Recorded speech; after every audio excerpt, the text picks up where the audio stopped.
Today we will be looking at the characteristics of management. All of you know that management is the art of getting things done through and with people in formally organized groups.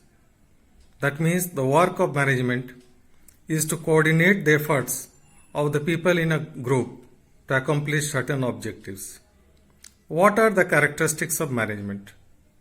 The first characteristic of management is it is a continuous process. That means it is a never ending process. Management goes on and on. As long as the organization is there, as long as the organization strives to achieve its objectives, management has to be there.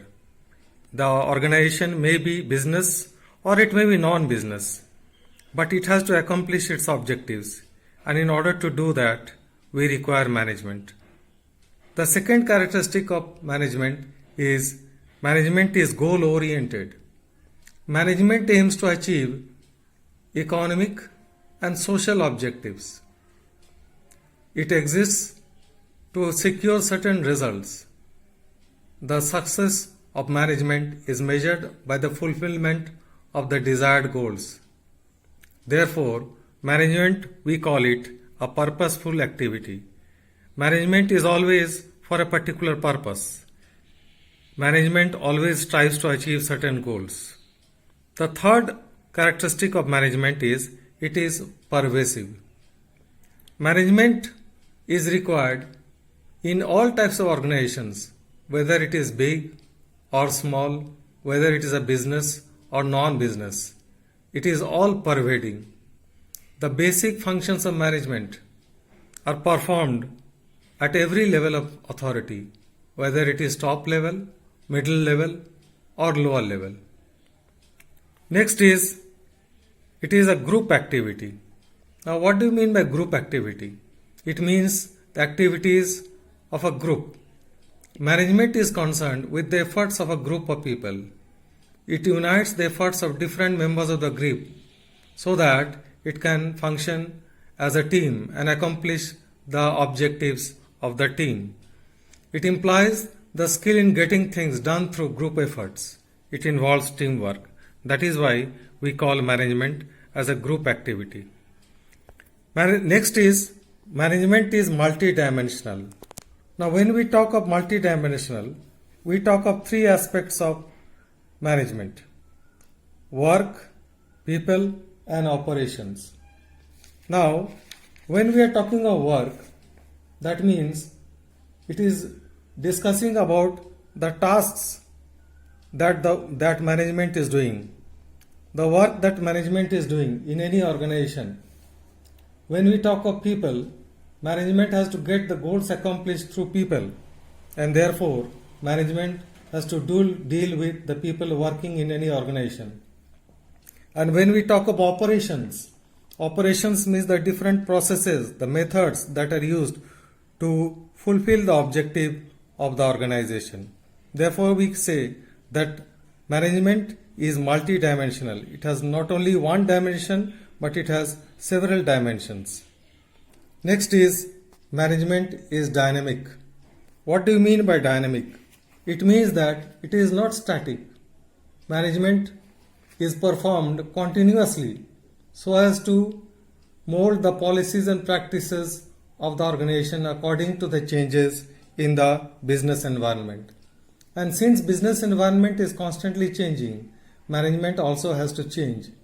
The managers have to modify the decision making process. The management has to take decisions according to the changing business environment. Therefore we say that management is dynamic. It is not static. Next characteristic of management is decision making. Now management is always concerned with taking decisions, what to do and what not to do. Management process involves decision making at every level.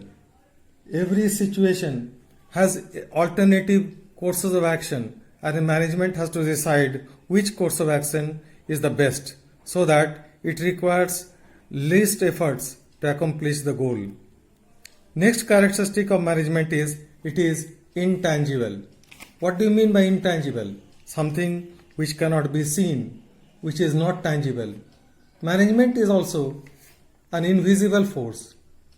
Its results can be felt, but it cannot be seen. However, the persons who perform management activities are very much tangible, but the work of management that management is doing is intangible. Next is, it is a composite process. Now, what do you mean by composite process? It means the different processes or the functions of management, which are planning, organizing, staffing, directing, and controlling, these functions are not independent. They are rather interdependent. And that is why we say management is a composite process. It is not a process which is done in isolation.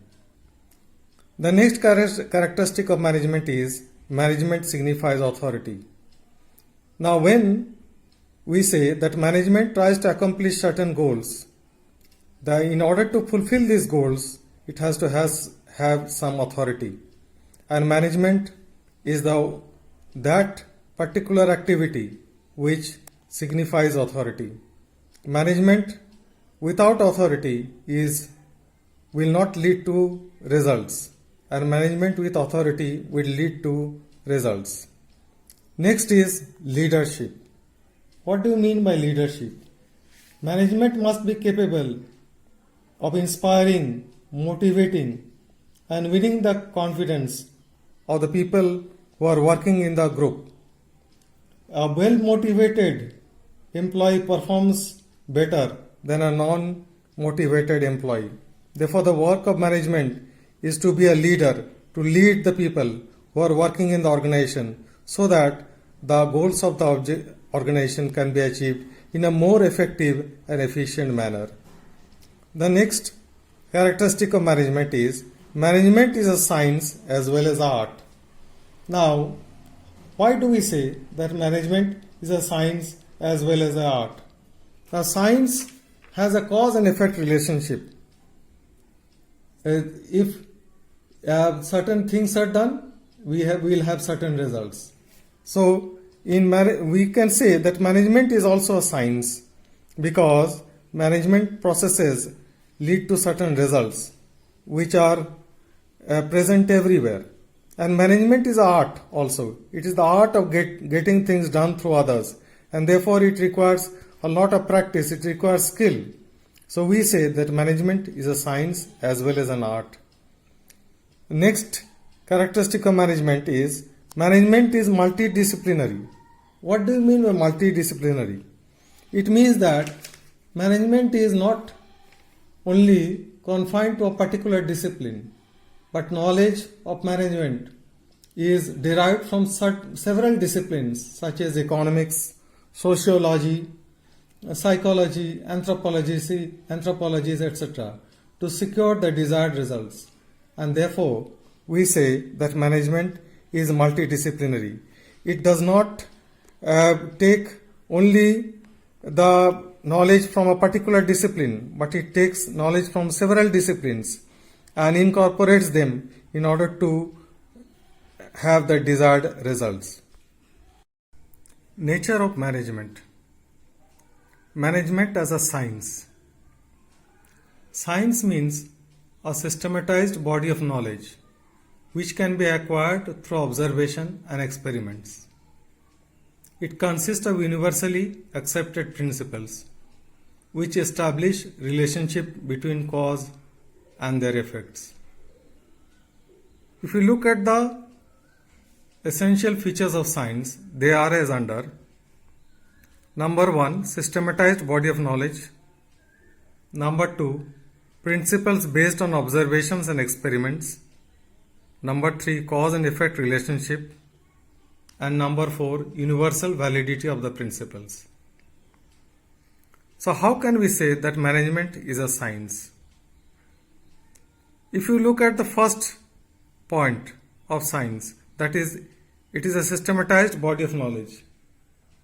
Management is also based on certain principles and concepts which have emerged over the years.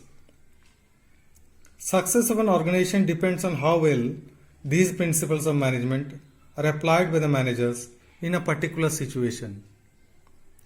So, we can say that management contains systematized body of knowledge. Second is principles based on observations and experiments.